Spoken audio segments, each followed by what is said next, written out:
ಮಾಡಿಸಿದ್ವಲ್ಲ, ನಿಮ್ಮ ಹೊಲದ ಹತ್ರ ಬಂದ್ಬಿಟ್ಟು ಪ್ರತಿಯೊಬ್ಬರು ಮಾಡಿಸಿದ್ರಲ್ಲ, ಅದ್ರದ್ದು ರಿಸಲ್ಟ್ ಅಂದರೆ ಮಣ್ಣು ಆರೋಗ್ಯ ಪತ್ರ ಈ ಥರ ಇರುತ್ತೆ.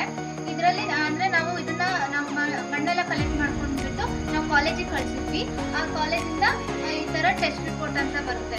ಇವಾಗ ನೀವು ರಕ್ತ ಪರೀಕ್ಷೆ ಮಾಡಿಸಿದ್ರೆ ಒಂದು ಬರುತ್ತಲ್ಲ, ಆ ಥರ ಇದೊಂದು ಕಾರ್ಡ್ ಥರ.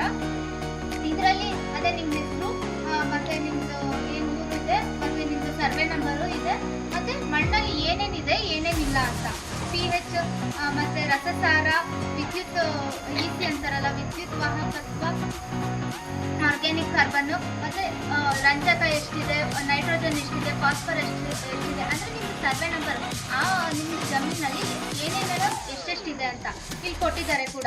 ಇವಾಗ ನೈಟ್ರೋಜನ್ನು ಲೋ ಕಡಿಮೆ ಅಂತ ಕೊಟ್ಟಿದ್ದಾರೆ, ಅಂದರೆ ನಿಮ್ಮದ್ರಲ್ಲಿ ನೈಟ್ರೋಜನ್ ಸಾರಜನಕ ಕಡಿಮೆ ಇದೆ ಅಂತ ಅಂದರೆ. ಇವಾಗ ನೀವು ಅಂದ್ಕೊಂಡಿರ್ತೀರ ಎಲ್ಲ ಫರ್ಟಿಲೈಸರ್ಸು ಅಂದರೆ ಗೊಬ್ಬರಗಳನ್ನ ಸುಮ್ಮನೆ ಹಾಕ್ತಿರ್ತೀರ, ಹಂಗೆ ಹಾಕಬಾರ್ದು. ಅಂದರೆ ಇವಾಗ ಯಾವ್ದು ಕಮ್ಮಿ ಇದೆ ಅದನ್ನು ಮಾತ್ರ ಹಾಕಬೇಕು, ಇವಾಗ ಯಾವ್ದು ಹೆಚ್ಚಿಗೆ ಇದೆ ಅದನ್ನ ಕಮ್ಮಿ ಮಾಡ್ತಾ ಬರಬೇಕು. ಅಂದರೆ ಎಲ್ಲದೂ ನಾರ್ಮಲ್ ಲೆವೆಲ್, ಒಂದು ನ್ಯೂಟ್ರಲ್ ಲೆವೆಲ್ ಆಗಿ ಇಟ್ಕೊಬೇಕು ಅನ್ನೋದಕ್ಕೋಸ್ಕರ ಇದನ್ನು ಈ ಆರೋಗ್ಯ ಪತ್ರ ನಿಮ್ದು ಹೆಂಗಿದೆ ನಿಮ್ಮ ಮಣ್ಣು ಗುಣಮಟ್ಟ ಅನ್ನೋದು ತೋರಿಸುತ್ತೆ.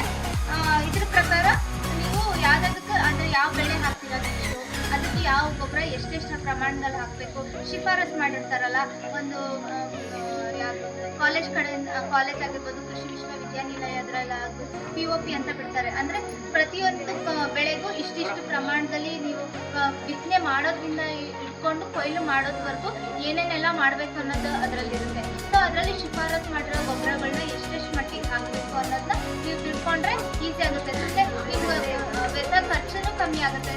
ಹಾಕಿ ಮತ್ತು ಮಣ್ಣು ಗುಣಮಟ್ಟ ಕೂಡ ಕಮ್ಮಿ ಆಗೋ ಸಾಧ್ಯತೆ ಇರುತ್ತೆ.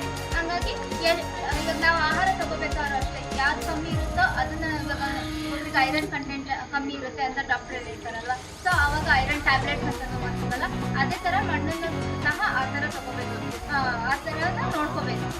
ಆಮೇಲೆ ಎಲ್ಲರದು ಮಣ್ಣು ಆರೋಗ್ಯ ಪತ್ರ ಬಂದಿದೆ, ಸೊ ಆಮೇಲೆ ಎಲ್ರಿಗೂ ಕೊಡ್ತಾರೆ. ನಿಮಗೆ ಇಷ್ಟು ಹೇಳ್ತಾ ಮುಗಿಸ್ತೀನಿ. ಮತ್ತು ನಿಮಗೆ ಇದ್ರ ಬಗ್ಗೆ ನಿಮ್ಗೆ ಹೆಚ್ಚಿನ ಮಾಹಿತಿ ಬೇಕಂದರೆ KVK ಕೃಷಿ ವಿಜ್ಞಾನ ಕೇಂದ್ರ ಇದೆಯಲ್ಲ, ಚಂದುರಾಯನಹಳ್ಳಿ, ಅಲ್ಲಿ ಹೋಗ್ಬಿಟ್ಟು ನೀವು ಹೆಚ್ಚಿಗೆ ಮಾಹಿತಿ ಪಡ್ಕೋಬೋದು.